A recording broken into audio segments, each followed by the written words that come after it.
Sir, आज आप ऊना आए हैं और यहाँ पे पार्टी का भी एक कार्यक्रम था, तो क्या कार्यक्रम था और किस प्रकार की रणनीति जो है वो पार्टी ने चुनावों में जाने के लिए बनाई है? आज देहरा और ऊना जिला का हमारा ग्राम केंद्र पे जो प्रमुख हैं उनका एक दिवसीय प्रशिक्षण अथवा कार्यशाला, जिसमें कि हमारे 327 ग्राम केंद्रों के प्रमुख आए थे। इसके अलावा हमारे प्रदेश के प्रभारी श्री अविनाश राय खन्ना जी, माननीय मंत्री वीरेंद्र कंवर जी और सतपाल सत्ती जी जो वित्त आयोग के हमारे चेयरमैन हैं, और त्रिलोक जम्वाल जी जो प्रदेश के महामंत्री और प्रभारी हैं, अलग अलग विषयों के ऊपर उसमें अपना बूथ सबसे मजबूत और चुनाव प्रबंधन, इसके अलावा केंद्र प्रदेश सरकार की उपलब्धियां, ऐसे अनेक विषय थे जिनके ऊपर हमारे ग्राम केंद्रों के प्रमुखों को एक दिवसीय प्रशिक्षण दिया गया। हम जानते हैं कि ग्राम केंद्र के प्रमुख हमारे प्रदेश में 2069 ग्राम केंद्र प्रमुख हैं और कुल मिलाकर 7,792 बूथ हैं। 3 से 5 ग्राम बूथों के ऊपर एक ग्राम केंद्र का प्रमुख होता है और मुख्यतः उसका कार्य एक अभिभावक के रूप में या एक पालक के रूप में अपने नीचे जितने भी बूथ हैं उनमें विभिन्न गतिविधियों को अंजाम देना होता है। तो उस दृष्टि से पार्टी का हमारा ये अभियान 30 अप्रैल से शुरू हुआ है और पूरे प्रदेश भर में चला हुआ है। इसके अलावा आजकल हमारा बूथ की ओर बढ़े जीत की ओर ऐसा अभियान 6 अप्रैल से शुरू हुआ है जो 10 मई तक चलने वाला है, जिसमें हमारे जो चुने हुए प्रतिनिधि हैं, हमारे सांसद हैं, विधायक हैं, मंत्री हैं और पार्टी के पदाधिकारी हैं, हर बूथ के ऊपर जाकर पार्टी का जो केंद्र सरकार प्रदेश सरकार की उपलब्धियां हैं, हमारे जो त्रिदेव हैं, बीएलए बूथ अध्यक्ष और बूथ पालक, उनकी नेम प्लेट और उनके घरों के ऊपर फ्लैग होस्टिंग का काम और पन्ना प्रमुखों के घरों के ऊपर फ्लैग होस्टिंग का काम, ऐसा करके हमारा ये अभियान चला। कुल मिलाकर आने वाला जो विधानसभा का चुनाव है उस दृष्टि से पार्टी जो है बूथ स्तर के ऊपर काम कर रही है और आने वाले समय में हमारे बहुत सारे अन्य कार्यक्रम, जिसमें कि बड़ी रैलियां और बड़े सम्मेलन, जिसमें हमारे यशस्वी प्रधानमंत्री श्री नरेंद्र मोदी जी, हमारे राष्ट्रीय अध्यक्ष जगत प्रकाश नड्डा जी और केंद्रीय हमारे गृह मंत्री श्री अमित शाह जी, ऐसा करके और केंद्रीय मंत्रीगण और पार्टी के पदाधिकारी लोग हिमाचल प्रदेश का प्रवास करेंगे और अलग अलग स्थानों के ऊपर बड़ी बड़ी जनसभाएं, रैलियां, ऐसा करके भारतीय जनता पार्टी आयोजित करने जा रही है। आपकी सरकार है और आपके ही पार्टी के सरकार के एसोसिएट विधायक होशियार सिंह जो है वो पार्टी के खिलाफ बात कर रहे हैं, मुख्यमंत्री, केंद्रीय मंत्री और यहाँ तक कि आपकी पार्टी के नेताओं के खिलाफ वो आगे बोल रहे हैं। तो आप मानते हैं कि ये कहीं न कहीं पार्टी ने गलती करी है उन्हें एसोसिएट विधायक जो देखिए, ऐसा कुछ मामला ध्यान में आया, पूरी जानकारी लेकर इसमें क्या विषय है और क्या कहाँ क्या कमी रही, उस दृष्टि से हम देखेंगे। अभी पूरा मामले की जानकारी मुझे नहीं है, मामला संज्ञान में आया है, लेकिन पूरी उसकी जानकारी लेंगे कि क्या विषय था और किस संदर्भ में क्या कुछ कहा। तो जो आपका मिशन रिपीट है वो किस प्रकार से होगा, क्योंकि कांग्रेस पार्टी ने बड़े स्तर पर जो संगठनात्मक फेरबदल किया है, अध्यक्ष जो है प्रतिभा सिंह। देखिए, वैसे तो खैर कांग्रेस का अंदरूनी मामला है, उनका अपना सिस्टम कार्य करने का है, अलग कार्यशैली है, लेकिन मैं समझता हूं कि जो एक भारी भरकम फौज, एक प्रदेश में 5 अध्यक्ष उन्होंने बनाए, जिसमें मैं तो समझता हूं कि हर परिवार में एक मुखिया होता है, लेकिन 4-5 मुखिया एक परिवार में होंगे तो उस परिवार की स्थिति क्या होगी।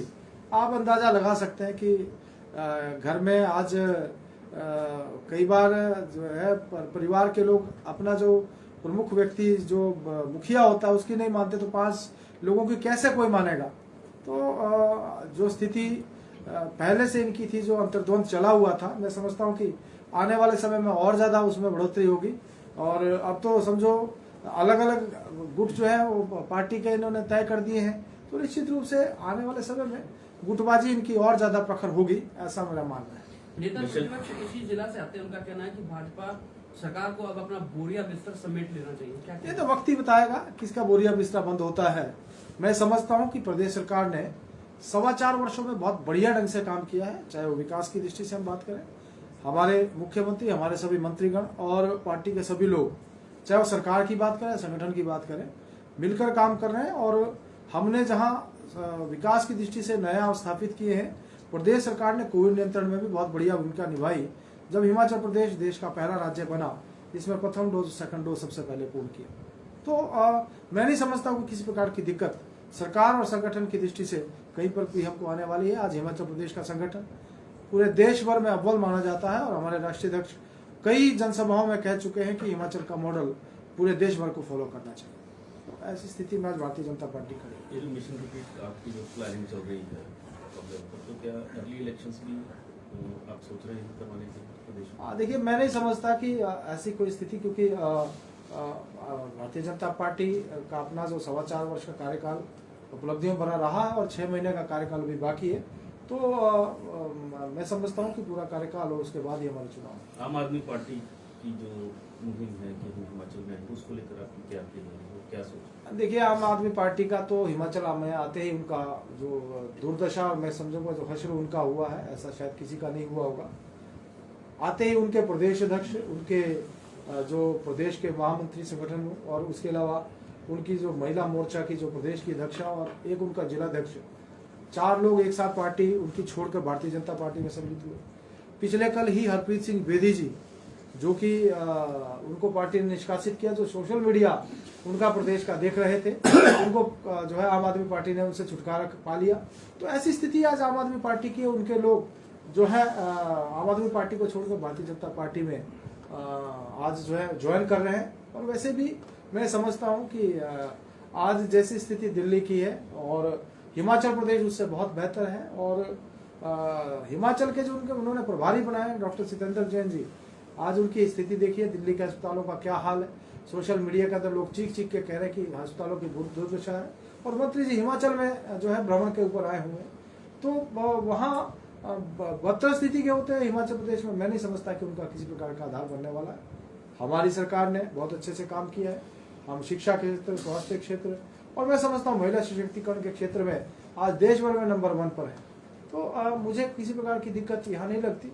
और वैसे भी हिमाचल प्रदेश में थर्ड फ्रंट का कोई अस्तित्व नहीं रहा, न पहले रहा, न आने वाले समय में रहने वाला। सर, राष्ट्रीय अध्यक्ष जेपी नड्डा जी के बेटे सक्रिय हुए हैं बिलासपुर में और कांग्रेस पार्टी के वहाँ के जो नेता हैं उन्होंने कहा कि जो अध्यक्ष हैं अपने बेटे को राजनीति में एंटर कराना। तो क्या बिलासपुर से वो दावेदार हो? देखिए, इस विषय की मुझे जानकारी भी नहीं और मैं कोई टिप्पणी भी नहीं कर सकता। इस विषय में मेरे ध्यान में मामला नहीं है। लेकिन इतना अवश्य कहना चाहूंगा कि हमारे लिए सौभाग्य की बात है कि आज जगत प्रकाश नड्डा जी, जो कि हमारे बिलासपुर से हैं और हिमाचल प्रदेश से संबंध रखते हैं, दुनिया के सबसे बड़े राजनीतिक दल के मुखिया हैं और निरंतर उनका नेतृत्व और मार्गदर्शन हिमाचल प्रदेश को मिल रहा है। और मैं समझता हूं कि लगातार माननीय राष्ट्रीय अध्यक्ष जी के नेतृत्व में जिस प्रकार से भारतीय जनता पार्टी का संगठन मजबूत हो रहा है, आने वाले समय में और मजबूती के साथ हम आगे बढ़ेंगे। प्रदेश में कुछ ऐसी चर्चाएं भी चल रही हैं कि प्रदेश सरकार में जो भाजपा के जो विधायक हैं, कुछ मंत्रियों की कार्यप्रणाली से लोग खुश नहीं है और आगामी विधानसभा चुनावों में चेहरे बदले जा सकते हैं। तो किस प्रकार के फीडबैक पार्टी के पास? देखिए, ऐसा है कि भारतीय जनता पार्टी, मैं समझता हूं कि जैसा कि 4.25 वर्ष का कार्यकाल महत्वपूर्ण कार्यकाल रहा है, लेकिन यह अवश्य है कि कई स्थानों के ऊपर आने वाले समय में पार्टी विचार करेगी कि कई नए चेहरों को भी आने वाले समय में चुनाव लड़ने का मौका, इस दृष्टि से भारतीय जनता पार्टी विचार करेगी। वैसे भारतीय जनता पार्टी पूरा आंकलन करने के बाद और सर्वे और पूरी स्थिति का जायजा लेने के बाद ही जो है चुनाव में उतरेगी। और उस दृष्टि से मैं समझता हूँ कि जो समय हमारे पास जो समय है, उस समय में सभी पार्टी के जो हमारे विधायक हैं, मंत्रीगण, सांसदगण हैं, बखूबी मेहनत कर रहे हैं। और मैं समझता हूं कि जो उनका कार्यकाल रहा है, अच्छा कार्यकाल रहा है। सर, लास्टली, क्या आप मानते हैं कि कुछ सरकार पीट करने के लिए कुछ परिवर्तन होना चाहिए, चेहरे बदले जाना चाहिए, जैसे कि काफी चर्चाएं भी चल रही हैं? देखिए, भारतीय जनता पार्टी आने वाले समय में देखेगी कहाँ पर क्या करने की आवश्यकता है।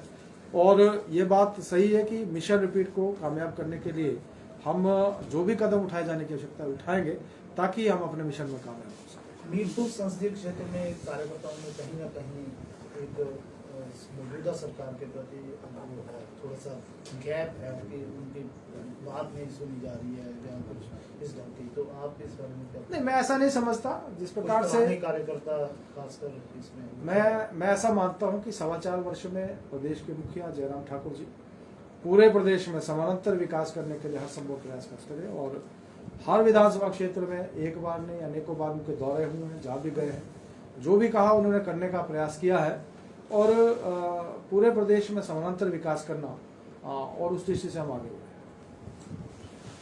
धन्यवाद। Thank you.